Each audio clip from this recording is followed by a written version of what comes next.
Salut à tous, salut à toutes, bienvenue dans N1, le podcast basket des équipes de The Playoffs. Ça y est, la saison NBA 2025-2026 a repris. On a des matchs, on a pas mal de matchs, pas mal de très belles choses depuis ces quelques jours-là, et on va pouvoir en parler dans ce vraiment le premier épisode de la saison. On vous a proposé un petit peu des hors-séries pour se mettre en jambes sur les 3 précédentes semaines, mais là, on va vraiment attaquer la saison régulière et notre nouveau format. On a pas mal de petites nouveautés, on va vous présenter ça évidemment pendant toute cette émission. Pour m'accompagner, il est là depuis le début de la saison, toujours en forme, toujours affûté, peut-être encore plus chaque semaine, c'est Yannick. Salut Yannick. Salut Chris, salut à tous, salut à toutes. Bah écoute, oui, ça va très bien. Affûté, tu l'as dit, oui. C'est le début de pré-saison. Tu vois, tout ce qui est autour de la prépa physique tire ses promesses, donc c'est bon. Bon, c'est magnifique. J'ai perdu du poids même, tu vois, c'est pour dire. Bah oui, pour ça je te dis affûté, fit. Rappelle-toi, on avait parlé de la comparaison avec Zion et tout, tout début de saison. T'avais pas aimé la comparaison? Non. Mais quoique, je pense que j'ai les mêmes genoux pourris. Mais voilà, tu vois, j'étais pas sûr de la vérité. Bon, Yannick et moi, vous nous avez depuis 3 semaines, 4 semaines maintenant, donc voilà, mais il fallait quand même qu'on retrouve une membre de la team The Playoff, évidemment. Elle a pris quelques semaines, quelques mois, j'ai envie de dire presque de vacances. Elle est de quelques retour. années. Ouais, voilà, on est contente de la retrouver, c'est Anna. Salut Anna. Salut, je vous ai manqué, je vois. Ouais, je vous ai manqué pour l'animation. Bah, tu as entendu. Alors, vous nous avez certainement écouté la semaine dernière, en tout cas, on l'espère. Ouais. Yannick a quand même, alors en termes d'imitation, Yves Lecoq, Nicolas Canteloup, Yannick de The Playoff, on est Ouais, il pas fallait mal. que je revienne parce que l'imitation, je ne l'ai pas trouvé terrible. Donc, il fallait que je remette un peu les points sur les i et les barres sur les t là. Bon, on espère que tu es en forme et on va pouvoir attaquer cet épisode tous ensemble, tous les trois, et avec vous, surtout qui nous écoutez en ce début de semaine. Alors donc, on est sur un nouveau format, on a travaillé dessus cet été avec la team, on va essayer de vous proposer ça, donc c'est un premier épisode, donc on va peut-être tâtonner un petit peu et on espère que ça va le faire, mais on va vous proposer des petites catégories un petit peu dans ce format-là. L'idée, c'est de les retrouver toutes les semaines. Or, évidemment, Yannick, conseil de classe, notre fameux conseil de classe qu'on retrouvera dès la semaine prochaine déjà. Exact, c'est déjà, ouais, tout à fait. On va donner des bons points, on va tirer des oreilles déjà. Voilà, au bout de 5 matchs. Ça, c'est toujours le plus sympa à faire, évidemment. Et de toute façon, on met au piqué tout de suite la Mélo, rien que pour sa coupe de cheveux et sa tête. Voilà, rien que ça, hop, c'est délit sale gueule, allez hop, au piqué. Voilà, donc ça, ce sera la semaine prochaine, évidemment. Là, on va du coup partir sur notre format, en tout cas notre nouveau format qu'on va vous proposer, avec pas mal de petites choses différentes. On va égrener ça dans quelques instants. Juste avant, on en parlait avec Yannick en off. Toutes les semaines, on vous invite à aller sur le site de The Playoff, évidemment, pour retrouver les articles. Allez-y particulièrement si vous voulez travailler ou continuer à voir, peut-être, vous n'avez peut-être pas vu toutes les équipes, vous n'avez peut-être pas analysé encore toutes les équipes encore en présence, et il y a un guide NBA, guide preview. C'est la première fois que The Playoff le fait dans son histoire et c'est plutôt bien foutu. Vous avez un guide pour la conférence Est, un guide pour la conférence Ouest, aussi bien sur le fond que sur la forme. C'est du bon travail fait en particulier par Maxime, qui est rédac chef de la team The Playoff qu'on salue. Donc allez-y sur le site de The Playoff, vous retrouverez tout ça et c'est vraiment bien ficelé. Est-ce que vous êtes prêts pour attaquer? Allez. On est né prêt. On est prêt.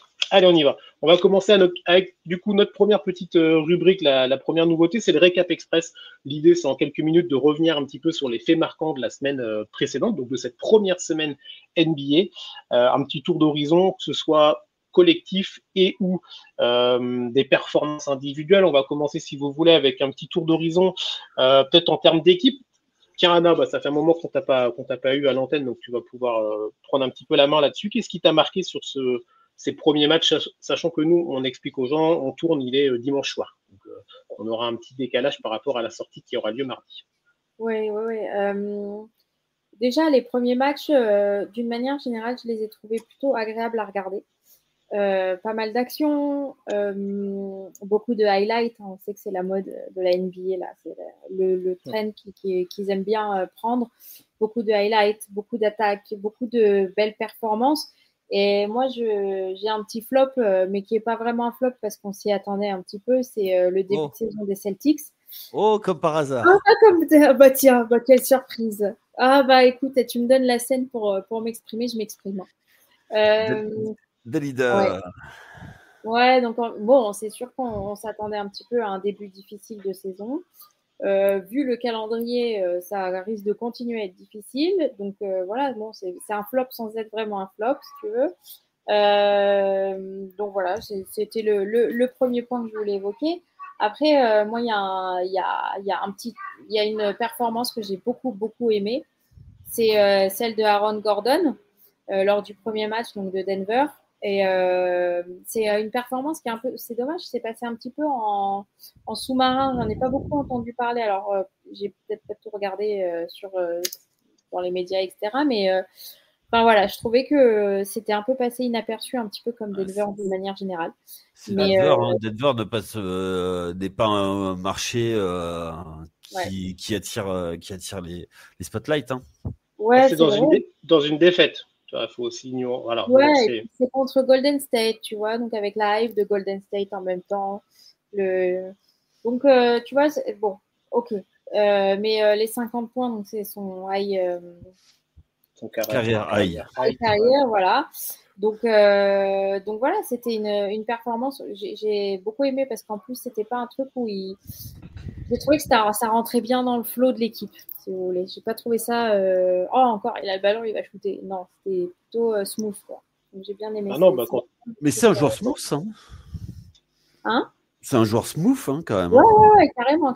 Et d'ailleurs, c'est pour ça qu'il est tant apprécié à Denver, je pense. C'est qu'en fait, il rentre bien dans le système et que finalement, ça colle, quoi. Tu vois, c'est pas quelqu'un qui va aller bouffer le ballon. Donc voilà. Il est dans les rumeurs de trade régulièrement parce qu'il y a des équipes qui veulent aller le chercher, mais il ne le lâche pas, Denver. Hein. Ouais, mais l'un comme l'autre ont raison, si tu veux. C'est normal d'aller s'intéresser à un joueur de ce niveau-là et qui peut autant apporter tout en restant, tout en ne cherchant pas à avoir le spotlight sur lui, tu vois. Ouais. Et en même temps, pour Denver, c'est un joueur clé du championship ring. J'aime bien, je parle un peu anglais. Et donc, donc voilà, donc c'est normal qu'il ne veuille pas le laisser partir. Okay. On rappelle, donc 50 points, 8 rebonds, et pour le côté pas forcé, tu as complètement raison. Il finit à 17 sur 21, donc il rate quasi rien. Il est à 10 sur 11 à 3 points. Alors pour avoir vu le match, je crois qu'il commence à 8 sur 8 à 3 points, où il enchaîne 8 sur 8 ou 9 sur 9. Je crois que c'est 8 sur 8, et après il en loupe un, il repart après. Mais ouais, c'était en plus contre les Warriors de Steph Curry, on connaît, voilà, c'était vraiment, et je te rejoins complètement, c'était pas forcé et ça allait très bien dans le mood du soir parce que tu avais un Jokic qui était en triple-double, mais qui était pas dedans en termes de shoot, tout ça, tu vois. Et en fait, Gordon, il a pris la gonfle et il a fait ce qu'il devait faire. Alors, ça a été dans une défaite en prolongation, si je ne m'abuse. Mais c'est vrai que je trouve que c'est intéressant de souligner cette perte-là parce qu'on en parle régulièrement avec Yannick. On en avait parlé dans les tier lists. Et c'est vrai qu'Aaron Gordon, il est passé du mec qui était juste un dunker à Orlando à une vraie force ultime et obligatoire dans le titre de Denver il y a quoi? Il y a 2 ans, 3 ans maintenant. Ouais, t'es un peu dur hein, parce que il était 4e de draft et dans l'équipe, no offense, hein, mais Nikola Vucevic et Evan Fournier pour avoir des ballons et tout, pour briller, c'est pas top, quoi, tu vois. C'est pas forcément des grands créateurs. C'est plus des finisseurs, donc lui, il tirait pas mal son épingle du jeu et c'est pour ça qu'il a eu cet attrait, quoi, tu vois. Ok. Bon, Yannick, de ton côté, qu'est-ce que tu veux mettre un petit peu en avant pour les auditeurs, là, auditrices qui nous écoutent sur cette première semaine? Qu'est-ce qui t'a marqué un petit peu là? Moi, en termes d'équipe, c'est OKC qui commence déjà tambour battant. Une double prolongation pour commencer, après une prolongation, et puis après on gagne dans le temps régulier. Bon, on est sur clairement, il n'y a pas de sas de décompression. Hein. Il n'y a pas de décompression du côté d'OKC. C'est plutôt chou. Enfin, ça reste. Maintenant, ils savent quelle équipe ils sont. Je crois qu'ils ont trouvé leur identité et ils vont aller jusqu'au bout là-dessus. Et je crois que c'est le truc le plus dur en NBA, c'est trouver sa vraie identité. C'est-à-dire, des fois, il y a ce qu'on croit être et ce que l'on est vraiment. Et eux, je crois qu'ils savent qui ils sont et ceux qui sont vraiment. Donc c'est une des raisons pour lesquelles ils sont si forts. Et puis en termes de joueurs, on en avait parlé, mais il y a un joueur qui a intérêt à s'éclater et à faire des stats tout de suite. C'est Luka Doncic qui part tambour battant cette saison. Tant qu'il n'y a pas LeBron qui continue à faire des stats. Et j'ai même envie de dire, attention, c'est peut-être une hot take déjà, mais ça m'étonne. Mais tu vois que LeBron à la trade deadline soit dans les rumeurs de trade, alors que ça m'étonnerait, mais même pas si tu vois à son retour ça boite du côté des Lakers. Bon, alors j'enlève toute l'introduction que j'ai donnée à Yannick en disant qu'il était affûté, fit comme jamais. Voilà, ça fait 10 minutes. Première connerie. Jamais de la vie. Jamais de la vie, Yannick. LeBron, il va rester aux Lakers, il va finir aux Lakers. Alors, écoute, et par contre, je te rejoins que Luka, par contre, oui, il doit profiter et il en profite déjà un max. Sur ce début de saison, il fait 2 grosses perfs là. Tiens, contre Minnesota, contre ton équipe, Yannick, combien il a mis? 49 points, 11 rebonds, 8 passes. Tu vois? Contre ton équipe là, ton équipe chouchoute que tu vois en finale NBA cette saison là.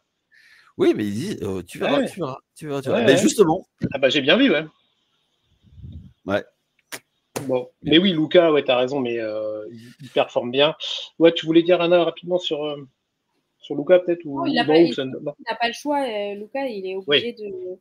C'est la pression, en fait. Déjà, tu as la pression, parce que tu t'appelles Luka Doncic, tu as la pression de t'appeler Luka Doncic à Los Angeles, et tu as la pression de t'appeler Luka Doncic à Los Angeles quand il n'y a pas les Browns. Genre, tu sais, ça s'additionne comme ça, et donc, pour moi, tu as la pression, il faut que ton début de saison soit réussi et que tu marques les esprits. Ouais, mais moi, tu vois, je trouve que le fait de ne pas avoir LeBron peut le libérer aussi, tu vois. Ah bah oui, complètement. Ah bah oui. Bah, déjà, oui. Après, autour, c'est plutôt pas mal aussi. Donc, pour l'instant, c'est pas mal. Il n'y a qu'un petit échantillon rapide de 2 matchs pour les Lakers, je crois que c'est ça. Mais alors, moi, de mon côté, la perf que je voulais souligner, alors il y en a plusieurs, mais on va faire rapidement pour pouvoir passer au gros dossier de la suite. C'est quand même un petit peu Victor Wembanyama, notre Français, qui nous a claqué une énorme perf pour commencer. Là, sa saison, c'était à Dallas. C'était le deuxième soir du coup de reprise NBA. Il finit avec 40 points, 15 rebonds, 3 blocs, aucune perte de balle. Ça, c'est une stat que j'aime toujours aller voir. Et voilà, on s'attendait. Moi, j'étais le premier à me dire qu'est-ce qu'on va avoir comme Victor là, sa reprise et tout. Bon, pour l'instant, il est sur des grosses bases. Il fait un deuxième gros match aussi très costaud du point de vue défensif. Il est à 9 contre, je crois. Alors, il finit à 6 fautes, mais en tout cas, il est à 9 contre. Mais voilà, un gros Victor Wembanyama. Donc 4 sur le seul pauvre Zion qui commence par lui dunker dessus et derrière, il s'est vengé, quoi. C'est ça. Donc ça, c'était dans le match contre les Pelicans. Mais ce match contre Dallas, pour avoir eu l'occasion de le voir, c'était vraiment impressionnant ce qu'il a proposé, Victor. Dans tous les secteurs, il était tellement dominant. Il a claqué des dunks incroyables. Il avait Anthony Davis sur le dos quand même pendant une partie du match. Il avait du Lively, il en a fait ce qu'il voulait. Ce que j'ai beaucoup aimé aussi sur Victor, alors à confirmer ou pas, c'est qu'il prend beaucoup moins de shoot à 3 points sur ce début de saison, comparé à l'année dernière où ça pouvait être un petit peu, il y avait un côté un petit peu relou, je trouvais, même si on sait que c'est un mec un petit peu new generation, donc faut pas dire que le mec il va rester sous le panier. Ouais, mais là tu vois, il en a pris que quoi, 2 ou 3, je crois, par match, c'est bien. Oui, mais c'est normal, c'est parce que il faut qu'il façonne son corps. Et là, il a eu le temps, il a quasiment eu 8 mois pour façonner son corps, pour ça en fait. Et pour pouvoir encaisser les chocs. Parce que, no offense, hein, mais c'était un peu Bambi sur la glace, quoi, tu vois. Donc, si tu veux, un coup d'épaule et il volait quand même un peu Wemby, tu vois. C'était pas. Après, c'était la plus grosse crainte de tout le monde en fait par rapport à son physique. Ouais. Et là, ils ont là ce qui est fait. Enfin, en plus, il se muscle de manière intelligente. Et maintenant, il est dur au contact. Il commence à être dur au contact. Hein. Ah oui, il a pas peur. Tu le voyais déjà dans les premiers matchs. Ouais. Ok, bon, voilà, c'était le petit tour. Alors, il y a eu plein d'autres perfs, on aurait pu en citer plusieurs, mais on va rester sur ça et on va pouvoir enchaîner si vous voulez avec Ouais. notre deuxième partie de podcast, et c'est le gros dossier du podcast. On va essayer chaque semaine de vous proposer un débat ou en tout cas une discussion, alors soit propre au terrain, technique, tactique, performance, ou alors un petit peu hors terrain. Là, ça va être le cas pour ce premier épisode. C'est un sujet qui est assez brûlant. On va essayer de bien mesurer les propos qu'on va utiliser et d'être surtout factuel dans nos éléments. Vous avez entendu parler de cette histoire-là, donc elle est sortie en milieu de semaine dernière, c'était jeudi, je crois, quelque chose comme ça, autour d'affaires de paris sportifs, autour de la mafia, de paris truqués, de poker, ce genre de choses. Et du coup, la question qu'on se pose avant de poser les faits et d'avoir surtout vos avis, Yannick et Anna, c'est ça qu'on attend, et d'avoir vos éléments, un petit peu tout ce que vous pensez de tout ça. La question qu'on se pose cette semaine dans l'émission, et on espère avoir aussi votre réponse à vous qui nous écoutez. Est-ce que les paris sportifs vont-ils corrompre irrémédiablement l'intégrité de la NBA? C'est une grosse question. On va pas y répondre là comme ça en 10 minutes, mais on va en tout cas essayer d'apporter des éléments. Est-ce que l'un de vous veut revenir un petit peu sur les faits avant, ou vous voulez que je les cite et après je vous laisse la main? Comment vous voulez qu'on fasse? Vas-y. Je fais rapidement. Et après, on va débattre parce que Voilà. il y a peut-être des choses où on sera peut-être pas forcément d'accord. Voilà. Les faits, je vais vous les faire rapidement. Je pense que vous les avez si vous nous écoutez. Alors, donc, le 23 octobre, il y a le FBI qui a mené un vaste coup de filet avec environ plus de 30 personnes qui ont été arrêtées dans des affaires de paris truqués. Et dans ces 30 personnes, il y a des figures majeures de la NBA. Alors, on a Terry Rozier, qui est un joueur, donc maintenant ex-joueur du Miami Heat. On a Chauncey Billups, qui était l'entraîneur, le head coach des Portland Trail Blazers, aujourd'hui du coup licencié, et c'est comment il s'appelle, Thiago Splitter, l'ancien coach de Paris. C'est ça, qui a pris les rênes. Et on a aussi Damian Jones, qui était un ancien joueur de NBA, qui traînait un petit peu maintenant dans les bureaux, dans les coulisses, tout ça. Donc trois noms particuliers, on va dire plutôt Billups et Rozier. Alors, il y a des affaires distinctes, il faut bien séparer les choses. Donc, il y a des paris sportifs truqués, en tout cas des soupçons. On rappelle bien qu'à l'heure actuelle, toutes ces personnes-là sont présumées innocentes, il faut bien le rappeler. Donc, il y aurait pour les paris sportifs truqués des utilisations d'informations privilégiées et on va dire des manipulations de performance individuelles. Donc ça, c'est en particulier pour Terry Rozier, avec par exemple, c'était entre la fin 2022 et début 2024 quand il jouait à Charlotte, où en gros, vous m'arrêtez si je dis des bêtises, il aurait annoncé de jouer sur des performances inférieures à sa moyenne parce qu'il savait qu'il allait très rapidement sortir du terrain, en gros, et c'est ce qui s'est passé ce soir-là, où au bout de quelques minutes, il est sorti pour une hypothétique blessure au pied, et donc du coup, l'informateur qui a vu ces éléments d'information avait joué les paris under, on va dire ça comme ça, et donc avait emporté la mise. Je vous la fais courte, mais vous avez les informations. Et pour Billups, c'est encore différent, c'est autour de paris de poker illégales et truqués, en lien avec des familles mafieuses, donc on est vraiment sur quelque chose de très lourd, où en gros, Chauncey Billups aurait été un petit peu pris pour être l'image, ou en tout cas un élément pour faire venir des gros poissons autour de parties de poker sur des tables privées, et en gros avec des systèmes technologiques qu'on va éviter d'aborder, mais avec des choses assez high-tech. Ils auraient réussi du coup à ponctionner beaucoup d'argent à ces joueurs qui, du coup, bien évidemment, n'étaient pas au courant de toute cette manipulation. Qu'est-ce que vous en... Ouais, vas-y, bien sûr. Il y a juste une chose, c'est qu'on sait qu'il n'y a pas que des joueurs qui sont impliqués. Non, c'est ce qu'il y a eu 30 personnes qui ont été arrêtées, donc il n'y a pas que des joueurs, mais... un arbitre est suspecté d'être dans le lot aussi, qui lui a été arrêté après cette vague de 30. Donc voilà, ça avait déjà été le cas dans les années 2000. Ouais. Yannick, je vais terminer sur les éléments, après je vous laisse la main, promis. Vas-y. Juste comme ça, je donne les éléments. Alors, le directeur du FBI donc, a qualifié cette affaire de l'une des corruptions sportives les plus osées depuis la légalisation des paris sportifs en ligne aux États-Unis. Cette dernière partie de phrase est extrêmement importante, on en parlera. Et la réaction de la NBA, il faut quand même la donner. Donc, la Ligue a immédiatement suspendu Chauncey Billups et Terry Rozier, affirmant prendre ces allégations, je cite, avec le plus grand sérieux. La NBA coopérant pleinement avec les enquêteurs. Voilà, je vous donne les éléments. Il y a plein d'autres informations, mais vous pouvez les trouver sur les sites, que ce soit francophones ou américains. Yannick, je te laisse la main vu que tu avais commencé. un petit peu sur toute cette thématique-là, qui est quand même, c'est un sujet extrêmement sérieux et extrêmement grave.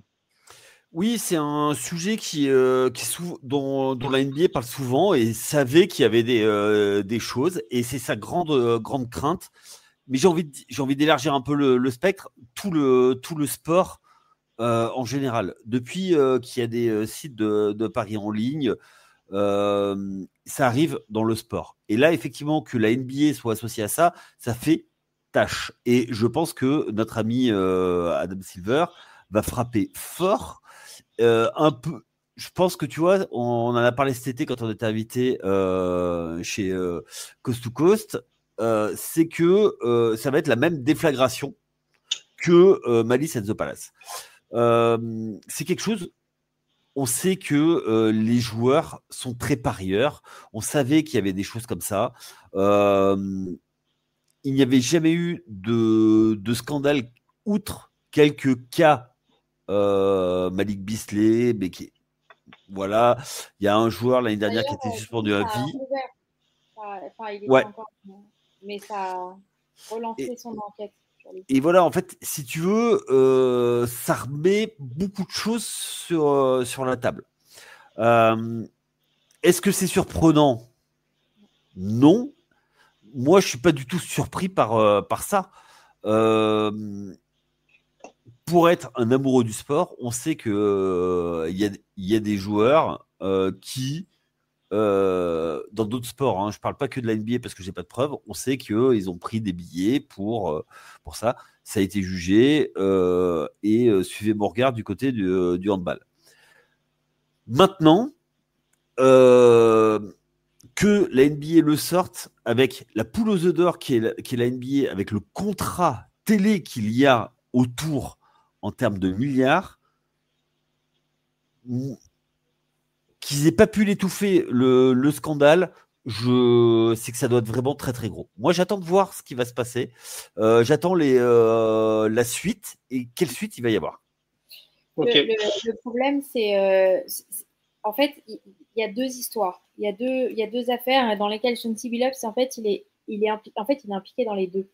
Et c'est pour ça que ça a été lié. C'est important de le dire. Terry Rozier, il n'est pas dans les parties de poker. Pas qu'on sache. Mais donc, il y a deux choses. Déjà, moi, j'ai un problème, d'une manière générale. Quand on est athlète, quand on est coach, je m'en fous.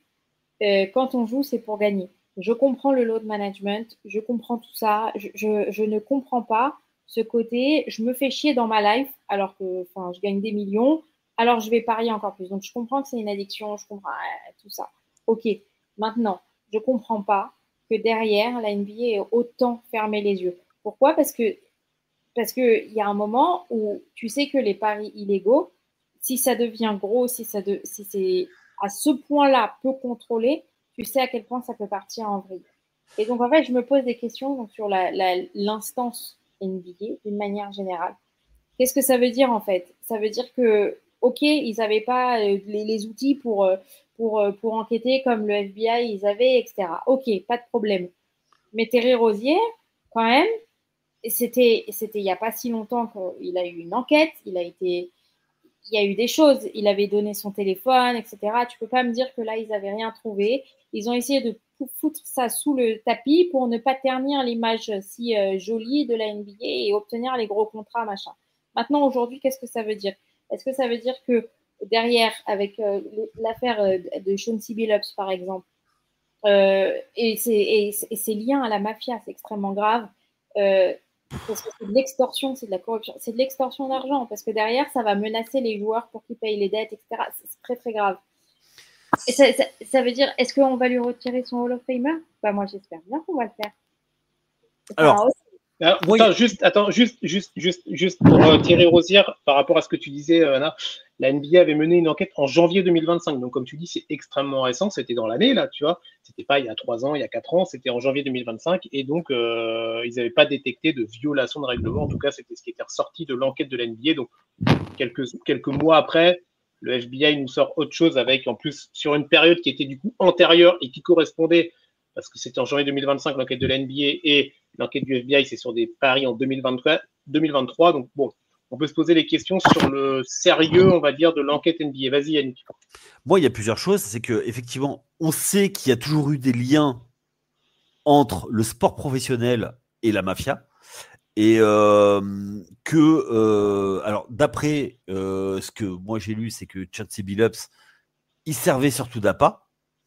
Ouais. Non, c'est pas de l'appât qui servait. Enfin, il servait d'appât, oui, mais il était clairement. Mais quand tu traînes avec des potes qui sont un peu chelous, tu vois, forcément. C'est un peu plus que chelou quand même là, Yannick. Oui, non, mais bien sûr, mais ça traîne autour. Dès qu'il y a, c'est un business qui est tellement lucratif que forcément ça traîne autour, okay. ça navigue autour. Et il suffit juste qu'il y ait un mec qui a un truc sur toi et après t'es dans l'engrenage. Ok, t'es dans l'engrenage. Ok, d'accord. Bah, pardon, excuse-moi, hein, mais j'ai du mal à me sentir désolée pour ça. Après, peut-être que tu as raison, mais derrière, en plus, il est impliqué aussi dans des paris dans des paris. Genre, qu'est-ce que tu vas sortir tes meilleurs joueurs du terrain alors qu'ils sont sur une soirée très chaude pour faire exprès de perdre un match? C'est ce qui s'est passé avec lui. Et c'est pas normal. Et je m'en fous, en fait, qu'il soit un appât. En fait, j'en ai rien à foutre.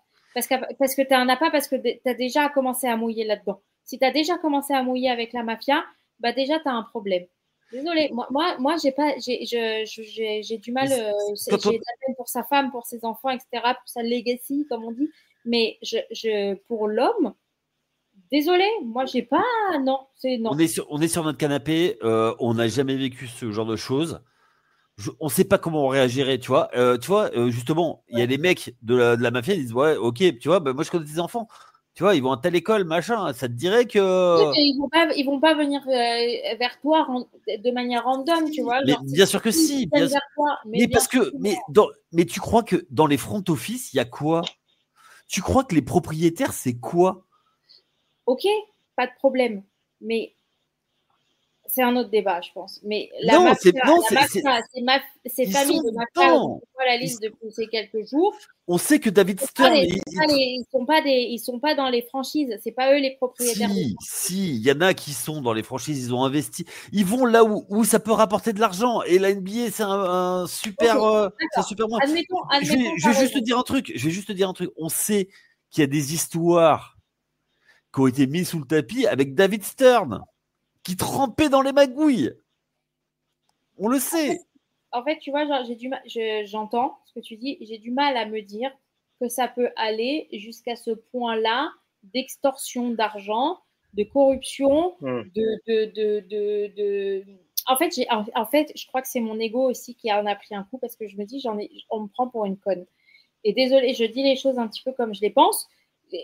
Moi, je sais pas, moi je regarde le sport pour la beauté du sport, pour machin. Je sais que c'est du business, je suis pas bête non plus, tu vois. Je le sais, mais il y a un moment, genre, on me prend pour une idiote. On me prend pour une idiote. Et moi, je supporte pas ça. Je comprends même pas, en fait, que ça puisse exister, ce genre de choses, en fait. Au-delà de la mafia, je te parle du sport. Non, mais bien sûr. Trucs, tu fais exprès de perdre, tu fais exprès de te faire blesser, machin, truc. Tu vends ton meilleur pote pour un peu de cash. J'ai du mal avec ce concept-là. Je suis désolée, j'ai du mal. C'est peut-être mon côté un peu bisounours, j'en sais rien. Mais... Bah là, t'es plus que bisounours, hein. Oui, mais non, moi... Du coup, juste, je reviens sur cette question parce que c'est la question aujourd'hui dans les médias américains. Est-ce qu'on enlève le Hall of Fame de Chauncey Billups? Ok. Bon, ça pourrait être une discussion, ça pourrait être un échange, une autre discussion. Déjà, il va falloir que l'enquête fasse son travail, qu'on voit jusqu'à où ça peut aller pour lui aussi. Là, moi, pour recentrer un petit peu, si vous voulez bien, sur vraiment la question qu'on se posait, c'était est-ce que les paris sportifs vont corrompre l'intégrité de la NBA? Moi, je voulais rebondir, Yannick, sur un truc que tu as dit quand tu as commencé ton propos tout à l'heure.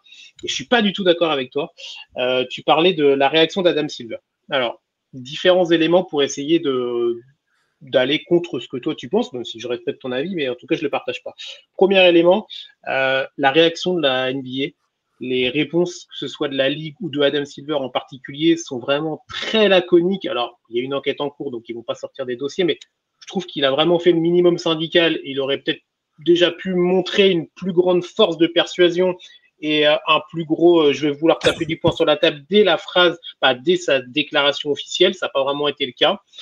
Deuxième point, et c'est vers là où moi je voudrais vous emmener un petit peu dans ce format-là, c'est qu'en gros, j'ai l'impression qu'Adam Silver et la NBA en particulier, mais principalement Adam Silver, qu'on a loué pour beaucoup de choses, et il a fait du bon travail. Mais un des dossiers qui, je pense, va devenir un vrai boulet pour lui, en fait, c'est toute la légalisation et toute son envie d'avoir voulu mettre les paris sportifs et le betting en général dans le cœur du réacteur de la NBA.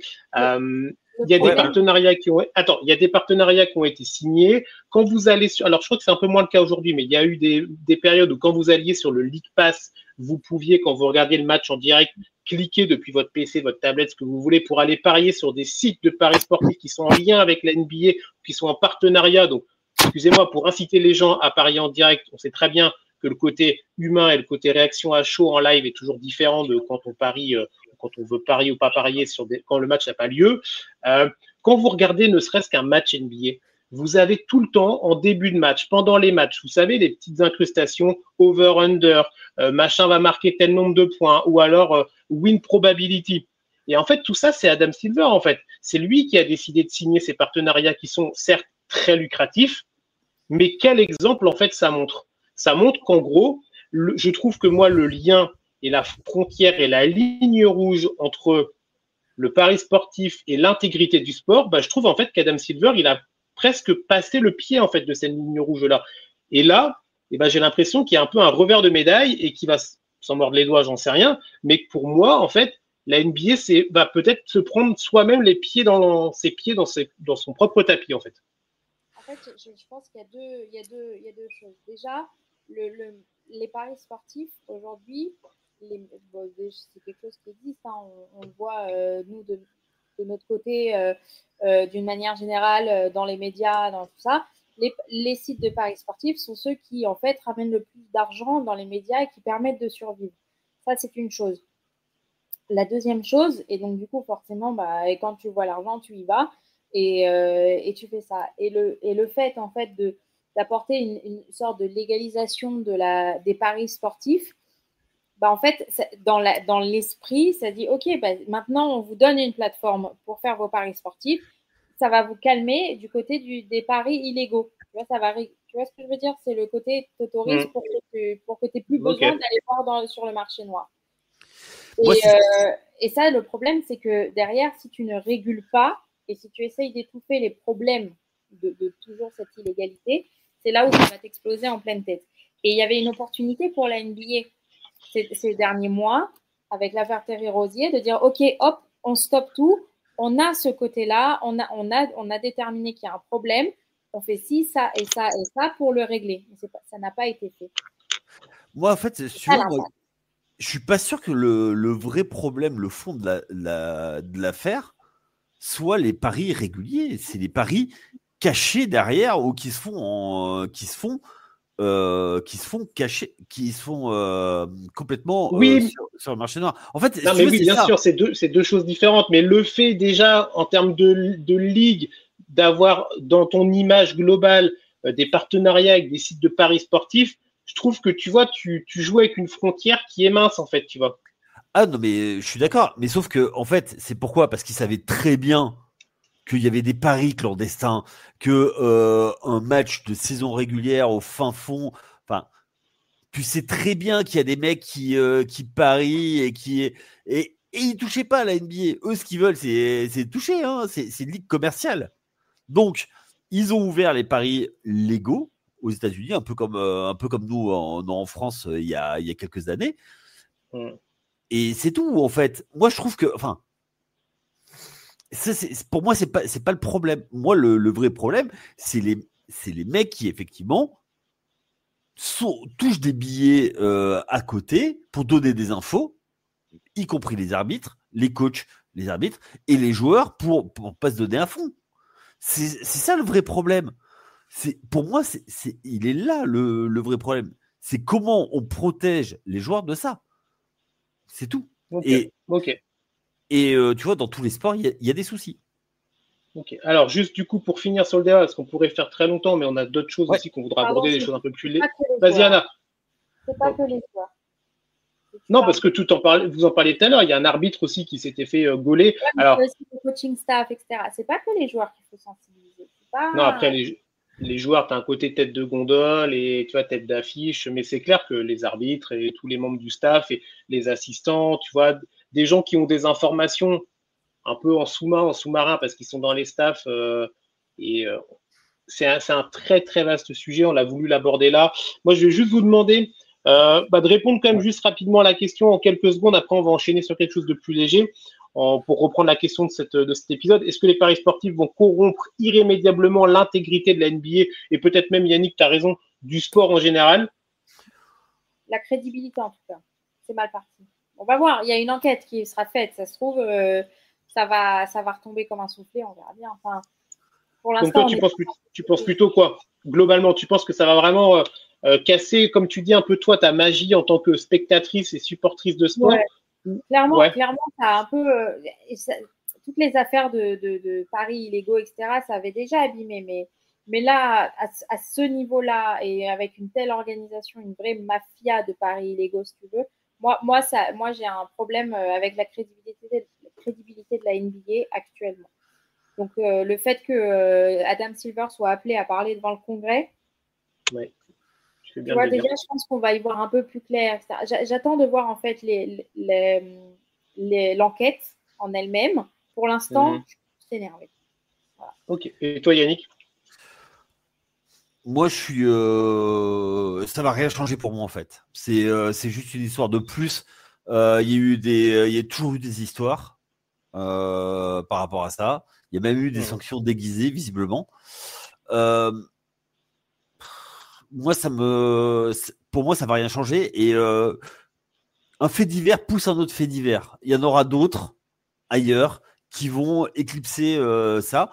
Nous, dans quelques années, on s'en souviendra même pas. On se souvient qu'il y a quand même un arbitre qui donnait des infos sur tous les matchs qu'il arbitrait. Dans les années 2000.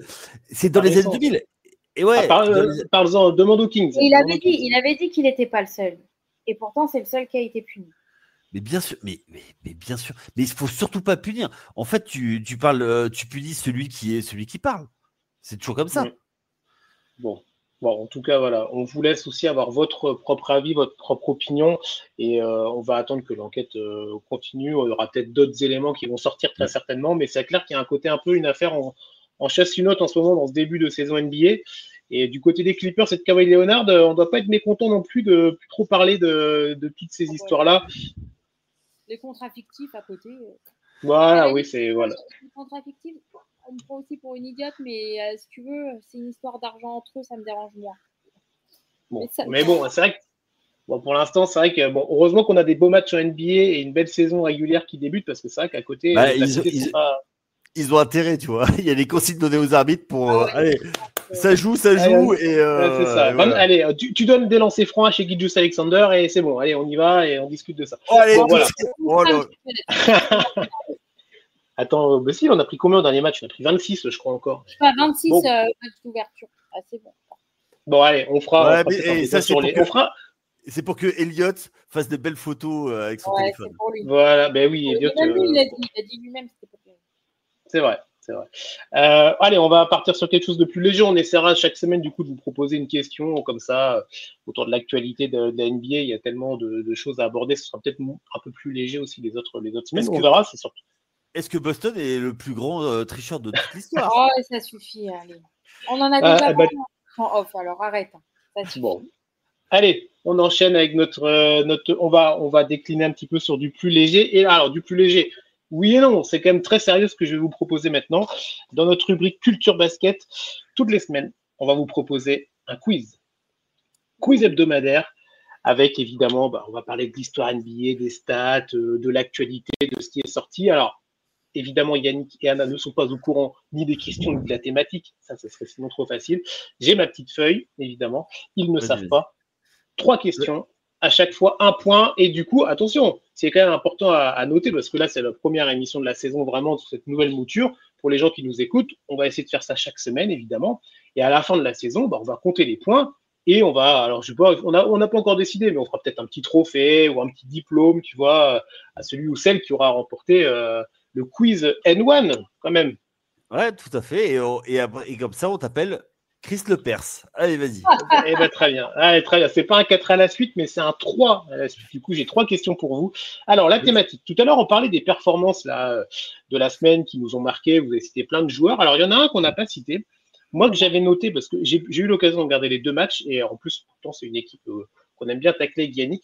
On va parler des Philadelphia 76ers et en particulier du rookie Vijay Edgecombe. On va faire un quiz sur lui. Oh là là. Montrez un peu votre motivation pour une première quand même. Et oh. Non, mais attends, c'est double peine. Après, les autres semaines, on fera peut-être des trucs un peu plus. Tu sais qui un peu plus. Moi, je déteste Boston et Boston déteste New York, mais on déteste encore plus les Sixers tous les deux. On a des ennemis communs, tu vois. Bon, si on devait faire avec les équipes que tu aimes, on n'irait pas très loin non plus, Yannick. L'ennemi de mon ennemi est mon ennemi. Voilà. Bon, allez, première question. Donc, on est alors pas de téléphone, pas de tablette, pas de triche. Hein. Ok, attention. Hein. Montrez-moi les mains là. Alors, vous voyez pas en podcast, mais montrez-moi les mains là, parce que Yannick, c'est bon. Ouais, bon, Anna, les mains sales, c'est dégueulasse. Bon, allez, première question. Vijay Edgecombe est donc le rookie des Sixers, est né aux Bahamas. Ok. Actuellement, il y a 2 autres joueurs actifs dans la ligue qui sont originaires des Bahamas. Vas-y, Yannick, vas-y. Buddy Hield et DeAndre Ayton.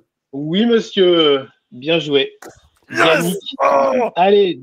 Hop, Yaya. Ah, bien joué. Franchement, bravo. Ouais, il y en a eu très peu dans l'histoire. Je crois qu'il y en a eu 7 dans l'histoire de la ligue. À vérifier. Mais je crois que c'est 7 ou 8. J'ai vu ça sur Basketball Référence tout à l'heure. Mais bien joué, Yannick.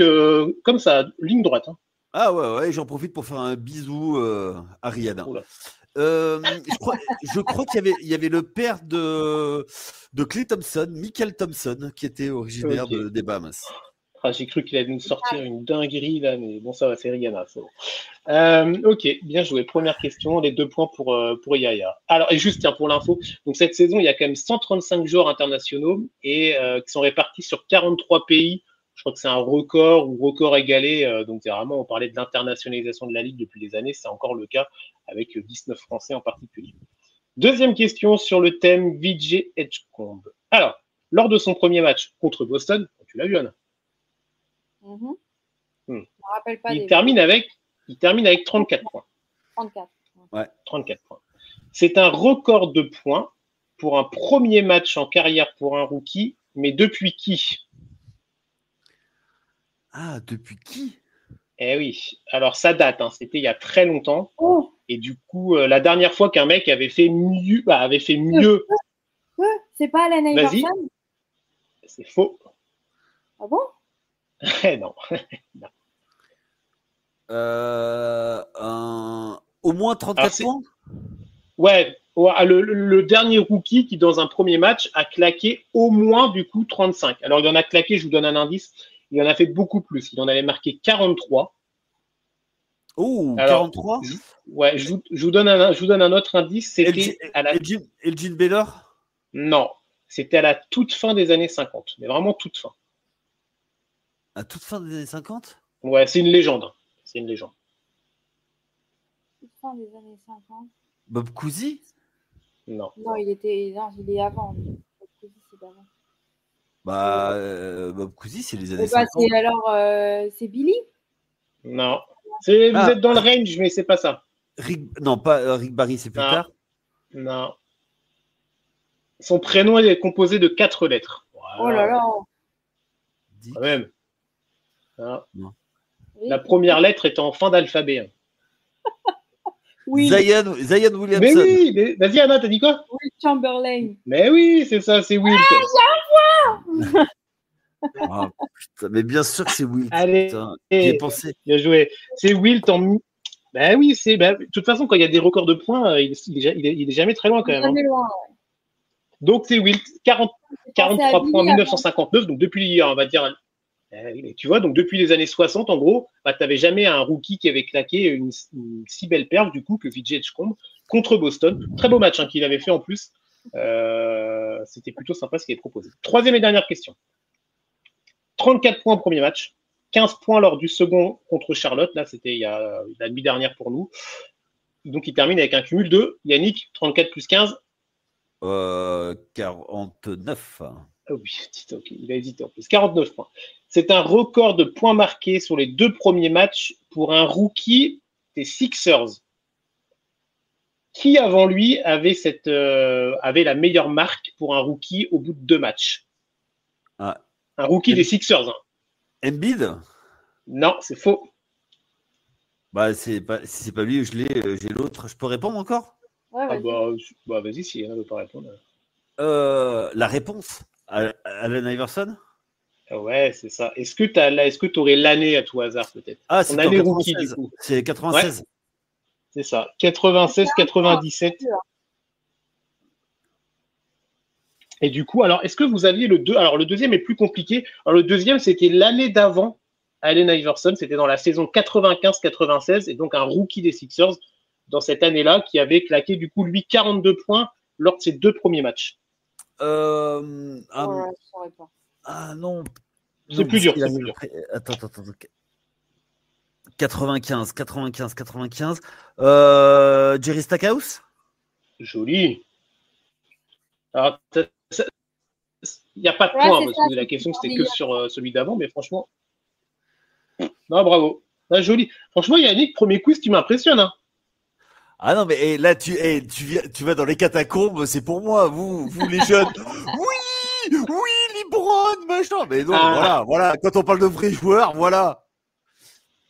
T'imitais qui là? Tout le monde. J'imitais tout le monde. Certainement toi, Chris. Non, la nouvelle génération. C'est pas moi la nouvelle génération. Qu'est-ce que tu veux? J'ai quasi 40 ans.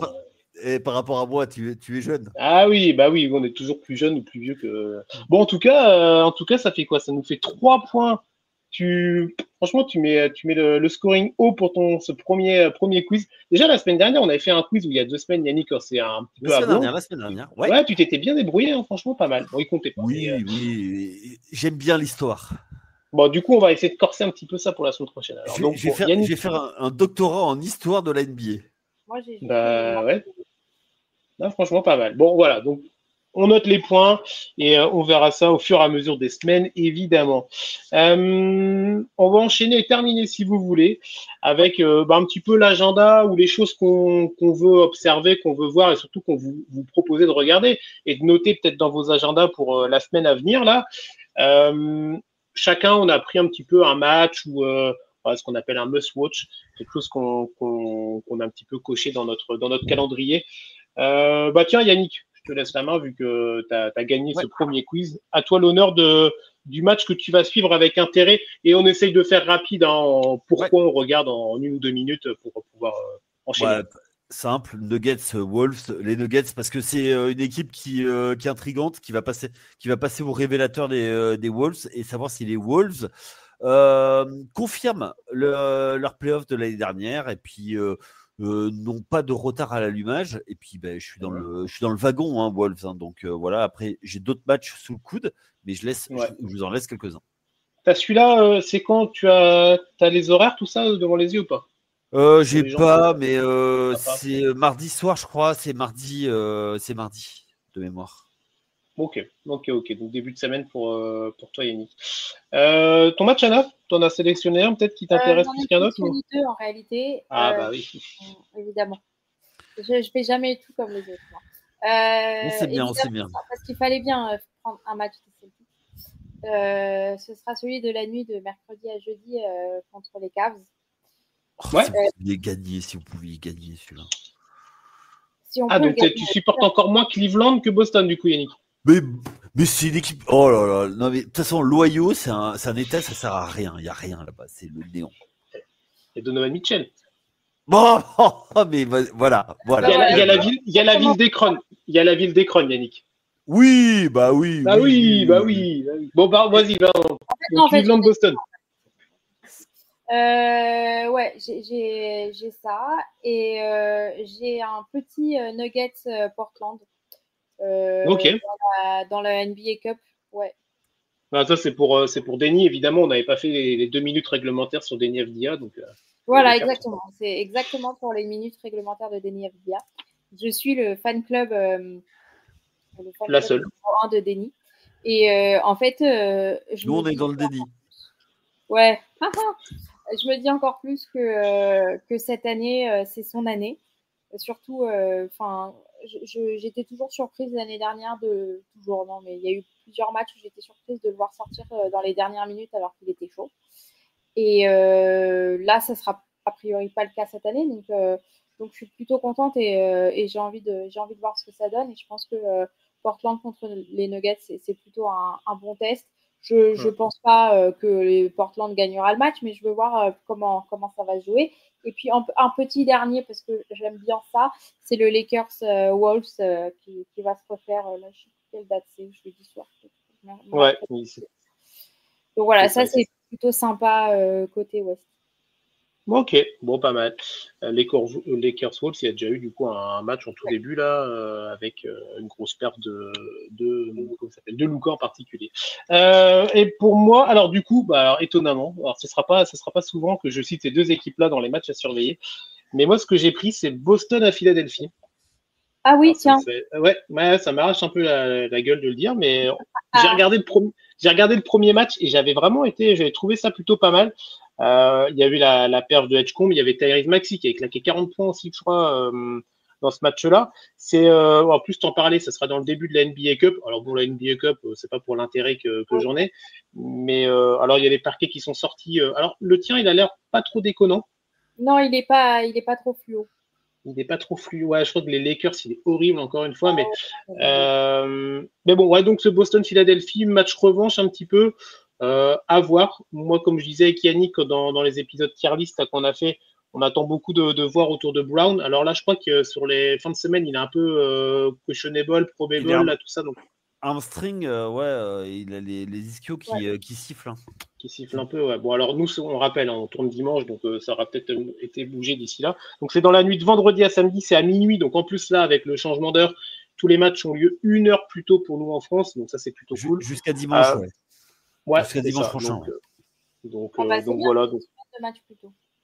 Bah ouais, c'est clair, c'est plutôt cool. Donc voilà, ce petit Boston Philly, ce sera pas toutes les semaines que je vous parlerai de ces équipes-là. Mais je pense que ça se regarde pas mal. C'est à Philadelphie et toujours une belle ambiance à Philadelphie. Embiid qui nous a sorti un bon deuxième match là contre Charlotte. Bon, après c'était Charlotte, donc on va nuancer. Ils ont un peu galéré quand même à battre les Hornets. Donc on va continuer à observer un petit peu ces deux équipes. Bon, voilà, c'est pas mal. C'est sympa, hein, ça fait un bon programme quand même. Hein. Ça fait encore un bon programme. On espère une belle deuxième semaine de NBA après cette première semaine qui a été vraiment la régalade, je crois. Le petit mot de la fin, ça fait plaisir de retrouver la NBA tous les soirs, toutes les nuits, tous les matins, comme vous voulez, et de voir des perfs et nos stars préférées. Franchement, c'est un kiff. Exactement. Ouais, complètement. Ah, moi, j'étais tout excitée là, comme ça, de retrouver tout le monde. Bon, il n'y a pas de Jason, c'est pas grave, mais en tout cas, retrouver la NBA, ça fait plaisir. Bon, ça fait mal aux fesses de voir alors Ford avec un maillot des Warriors. Ah, c'est compliqué. Hein. Il y a juste une chose, c'est que je comprends pas pourquoi aucune équipe NBA m'a proposé un poste dans un roster, mais c'est ça que je comprends pas. C'est le seul truc. Bah, t'as pas parlé de tes genoux tout à l'heure? Si, mais tu sais quoi? Moi, je fais juste l'échauffement. Je suis pas malade. Je suis pas malade en avion. Tu fais celui qui balance les ballons, tu vois. Voilà. Mais non, je fais mal, tu me diras. C'est toi qui amène les gourdes. Mais non, non, mais carrément en tenue. Moi, je fais, et même, tu sais, regarde, 46 ans, je fais l'échauffement et tout. Non. On a un envoyé spécial à Indianapolis. On a Elliott. On va lui demander de voir s'il n'a pas une petite place pour toi. Toute la saison à Indiana, ça va être bien ça. Le numéro que vous avez demandé, Indiana. Qu'est-ce que j'ai fait de mal? Et qu'est-ce que j'ai fait de mal? L'Indiana, quoi. Mais t'aimes rien, Indiana, Boston, Philadelphie, Cleveland. Il y a quoi dans et après, le mec nous dit, ah, moi je suis un gars, moi je suis East Coast et tout, j'adore ça, me parlez pas de la conférence Ouest. Oui, la East Coast, c'est que New York. C'est bien connu. Bien sûr. Et c'est même pas l'autre franchise de la même ville, tu vois. Donc c'est pour te dire à quel point le mec est sectaire, tu vois. Non mais les gars, alors East Coast, déjà tu vois, ça vient du hip-hop. Le hip-hop, il n'y a qu'à New York, il y a le Wu-Tang Clan, et voilà. À Boston, il y a quoi? Les New Kids on the Block. Alors voilà, tu vois, fin du débat. Voilà, c'est tout. Salut à MIT. Bon, allez, on va se retrouver la semaine prochaine, surtout. Ça, c'est important. Ça, c'est plus important que tout ce qu'on dit depuis 5 minutes. Le conseil de classe, pour ce premier épisode conseil de classe de la saison, on va pouvoir, on retrouvera les chroniques, les catégories habituelles. Vous inquiétez pas, là, il n'y aura pas de changement sur le conseil de classe. On garde les mêmes choses et on retrouvera ça avec un grand plaisir. Et je sais que c'est un épisode que vous appréciez tout particulièrement. Merci à vous d'avoir été présents. Merci Anna, merci Yannick. Merci. On se retrouve donc la semaine prochaine. N'hésitez pas à aller sur le site donc, de The Playoff. Vous avez ce guide preview là, de la saison si vous avez encore envie d'aller lire des articles, tout ça sur les équipes que vous n'avez pas encore eu l'occasion de voir. Vous avez les autres podcasts évidemment de toute la team The Playoff et plein de choses en tout cas qui vont continuer. Et la saison ne fait que commencer. Très bonne semaine à vous. Bonne journée, bonne soirée et à la semaine prochaine. Ciao. Ciao.